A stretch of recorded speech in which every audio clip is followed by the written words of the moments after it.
بسم اللہ الرحمن الرحیم نحمده ونصلي على رسوله الكريم اما بعد فاعوذ باللہ من الشیطان الرجیم بسم اللہ الرحمن الرحیم۔ واقعہ کربلا کے دوران جب حضرت امام حسین علیہ السلام نے اپنے ساتھیوں کے ہمراہ مکہ سے کوفہ کی طرف ہجرت تو ان کے ساتھ اہل خانہ کی کچھ بیویاں بھی شامل تھیں۔ یہ بیویاں سفر میں آپ کے ساتھ رہیں اور کربلا کی زمین پر انہوں نے حضرت امام حسین علیہ السلام کا خوب ساتھ دیا۔ 9 محرم الحرام کو حضرت امام حسین علیہ السلام نے ان میں سے 6 بیویوں کو حکم دیا کہ تم کربلا کی زمین کو چھوڑ کر ہندوستان کی طرف ہجرت کر جاؤ۔ بیویوں نے عرض کیا کہ ہم آپ کو ایسے حالات میں چھوڑ کر بھلا کیسے جا سکتی ہیں؟ حضرت امام حسین رضی اللہ تعالیٰ عنہ نے فرمایا کہ میں مجبور ہوں، کیونکہ یہ حکم مجھے حضرت علی المرتضیٰ رضی اللہ تعالیٰ عنہ کی طرف سے موصول ہوا ہے، لہٰذا بہتر ہے کہ آپ لوگ کربلا سے ہجرت کر کے دور چلی جائیں۔ کربلا کو چھوڑ کر ہندوستان کی طرف آنے والی یہ بیویاں کون تھیں؟ انہوں نے کیسے کربلا سے لاہور تک ہجرت کی اور لاہور میں ان کے ساتھ کیا کیا واقعات پیش آئے؟ آج کی اس ویڈیو میں ہم ہجرت کرنے والی انہی 6 بیویوں کا ذکر کریں گے۔ خاتون فاطمہ رضی اللہ تعالیٰ عنہ کی وفات کے بعد جب حضرت علی نے دوسری شادی کی تو ان کے بطن سے 4 بیٹے عباس، علمدار، جعفر، عبداللہ اور عثمان پیدا ہوئے، جبکہ ایک بیٹی رقیہ پیدا ہوئیں جن کا مزار لاہور میں بی بی پاک دامن کے نام سے مشہور ہے۔ آپ حضرت علی کی بیٹی اور حضرت مسلم بن عقیل کی زوجہ ہیں۔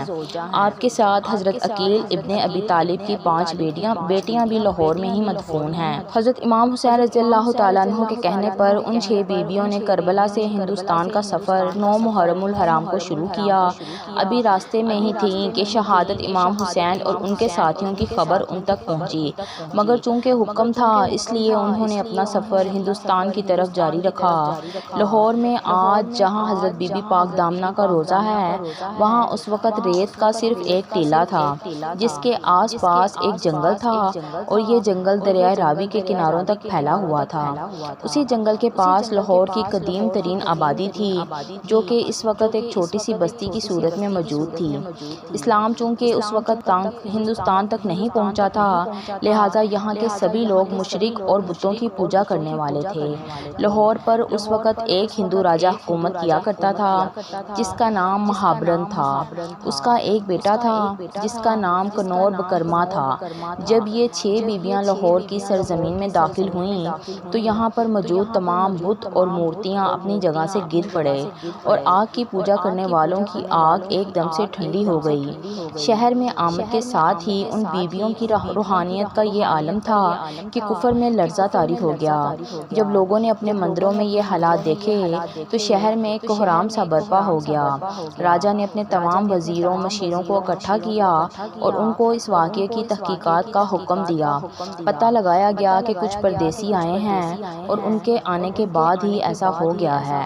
چنانچہ بادشاہ نے اپنے وزیروں اور سپاہیوں کے ساتھ اپنے بیٹے کو بھی بھیجا اور حکم دیا کہ ان پردیسیوں کو دربار میں لا کر پیش کیا جائے۔ جب سپاہی ان کو پکڑنے کے لیے گئے تو انہوں نے دیکھا کہ وہاں پر کچھ عورتیں ہیں جو کہ چادروں سے اپنے منہ کو چھپائے ہوئے ہیں۔ بیویوں میں سے ایک نے راجہ کے بیٹے سے بات کی کہ ہم لوگ خدا کے بندے ہیں اور اس کے رسول صلی اللہ علیہ وآلہ وسلم کی آل سے ہمارا تعلق ہے۔ کربلا میں ہماری جنگ ہوئی تھی اور ہم بے وطن ہو کر ہجرت کر کے یہاں پر آئے ہیں۔ ہمارا ارادہ کسی کو ستانے کا نہیں ہے، بلکہ ہم تو صرف پناہ لینے کے ارادے سے یہاں پر آئے ہیں، اور اگر تم لوگوں کو یہ منظور نہیں تو ہم یہاں سے واپس چلے جاتے ہیں۔ راجہ کا بیٹا ان تمام باتوں سے ان کا کافی ہمدرد ہوا، مگر وہ بادشاہ کے حکم کے آگے مجبور تھا۔ اس نے کہا کہ بادشاہ نے آپ کو دربار میں بلوایا ہے، اگر آپ خود نہیں جائیں گی تو آپ کو زبردستی لے کر جایا جائے گا۔ جب حضرت رقیہ نے پھر سے وہی حکم سنا تو آپ غصے ہو گئیں۔ بی بی رقیہ نے غصے سے بھری نگاہ سے راجکمار کو دیکھا جس کی تاب نہ لا کر وہ وہیں پر بے ہوش ہو کر گر پڑا۔ ہوش آیا تو بہت رویا اور حضرت بی بی رقیہ کے قدموں قدموں میں آ کر معافی مانگنے لگا۔ اس سارے واقعے کی خبر جب بادشاہ تک پہنچی تو وہ کافی غضبناک ہوا۔ اس کے حکم سے ہندوؤں نے ان بیویوں کے خلاف مہم چلانا شروع کر دی اور ان کو ہر طرح سے تنگ کرنے لگے۔ بیویوں نے تنگ آ کر بارگاہ الہی میں دعا کی کہ اے خدا تو ہمارا پردہ رکھ لے اور ہمیں ان لوگوں سے بچا لے۔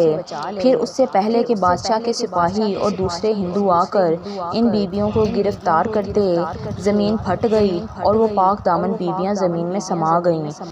ان قبروں کی نشاندہی کے طور پر اللہ تعالیٰ کے حکم سے ان کی چادروں کے کونے زمین سے باہر رہ گئے۔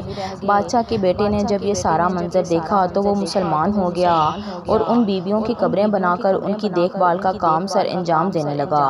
راجکمار کا اسلامی نام عبداللہ رکھا گیا، جو کہ بعد میں بابا خاکی کے نام سے مشہور ہو گیا۔ بابا خاکی کا وصال سن 101 ہجری میں ہوا اور ان کا مقبرہ بھی اسی مزار کے اندر موجود ہے۔ برصغیر میں ہندو بادشاہوں کے بعد مسلمانوں کی حکومت آ گئی اور یوں کئی سال گزرنے کے بعد حکومتیں مسلسل بدلتی رہیں اور ہر دور میں ان بیویوں کے مزار پر لوگوں کا رش ایسے ہی جاری رہا۔ سن 410 عیسوی میں جب سلطان محمود غزنوی نے ہندوستان پر حملہ کر کے اس کو فتح کیا، کچھ لوگوں نے من گھڑت کہانی بنا کر عوام کو شک و شبہات میں مبتلا کرنے کے لیے اس بات کو جھٹلا دیا۔ تاہم آج بھی بہت سے لوگوں کا یہ ماننا ہے کہ یہاں پر کوئی بھی بیوی دفن نہیں ہے، جبکہ ایک بہت بڑی تعداد یہ مانتی ہے کہ یہاں پر وہی بیویاں دفن ہیں جو کہ عرب سے ہجرت کر کے کربلا کے دوران لاہور آئی تھیں اور ہندوؤں کے ساتھ معاملات پیش آنے کے بعد اللہ تعالیٰ نے ان کو زمین میں دفن کر دیا۔ باقی اس بارے میں اصل حقیقت کا علم تو صرف اللہ تعالیٰ کی ذات کو ہے، لیکن ہم تو یہی دعا کرتے ہیں کہ اللہ تعالیٰ نے ان کو لاہور کی سرزمین پر بھیجا تو یہ اللہ تعالیٰ کا بے تحاشا کرم ہے۔ اللہ تعالیٰ ہمیں ان کے صدقے ہمارے گناہ معاف فرمائے اور ہمیں نیکی کی ہدایت عطا فرمائے، آمین یا رب العالمین۔